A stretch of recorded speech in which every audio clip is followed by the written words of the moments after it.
In this lesson, we're going to begin to discuss working with text and objects together. If you'd like to follow along, go into the File menu to Open, and in the Sample Files folder, scroll down to 0901, Anchoring Objects to Flow of Text, and just click Open. The whole concept of anchoring objects into text has been around since way before InDesign existed. It's a way of making objects of any kind part of your text flow. So, if the text changes, these objects will move with the text as the text gets longer or shorter. Let me show you. This particular object in my first column of text is an anchored object. You can see that there is an anchor symbol there.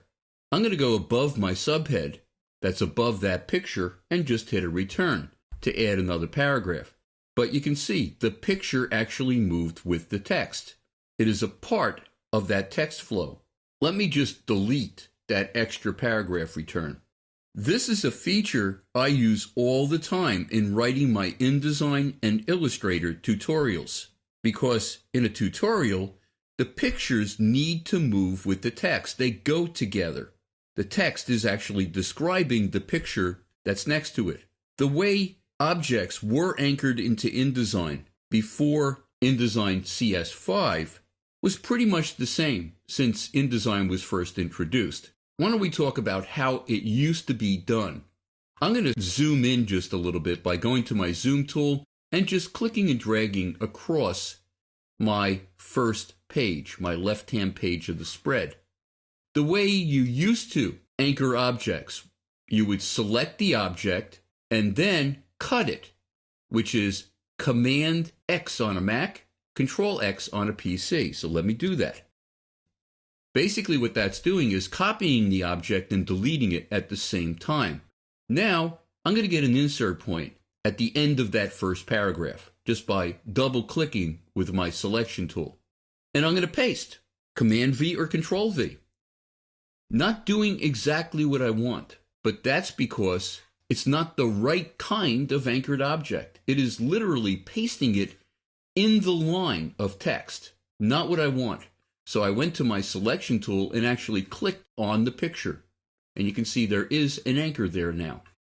And with that picture selected, I'm going to go under the Object menu to Anchored Object Options.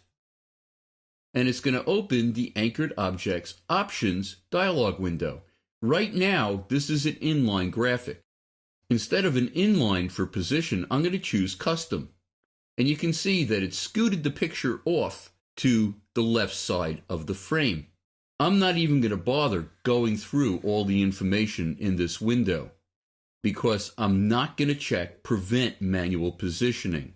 Using these kinds of settings is not the easiest thing in the world to try to figure out where your object is going to end up. I'm just going to click OK. And now drag the picture to the position that I want it to have. And it's anchored. I can tell because of this dashed line. If you're not seeing that dashed line, go under your View menu to Extras and then Show Text Threads. This is showing me where this picture is actually anchored. The good news is now you can anchor objects without having to go into any dialog box at all. I'm just going to scroll down a little bit and I'm going to select this caption off to the left of my picture. And I'm going to anchor it very simply and very easily. It's exactly in the position that I want it to be in already. I'm going to click on that blue square to the upper right of my text frame and just drag it to an insert point. I'm done. It's actually anchored to this text. So if I were to add a paragraph return before that subhead, it's moving with that text. Really kind of cool. Let me hit Command Z or Control Z to get rid of that extra paragraph return. And why don't we continue looking at the rest of this document? I'm going to hit Command 0 to fit my page in the window. Why don't we go over to the right-hand page and zoom in a little bit so we can see what's going on. I'm going to go to my selection tool, click on this next image and then click on the blue square and drag it to the paragraph before. Now it's anchored into that paragraph before, exactly in the position that I originally positioned it. Let me do the same thing with this picture, and I want to anchor it to the end of my subhead. Let me click on that blue square and drag it right to the end of that subhead and let go.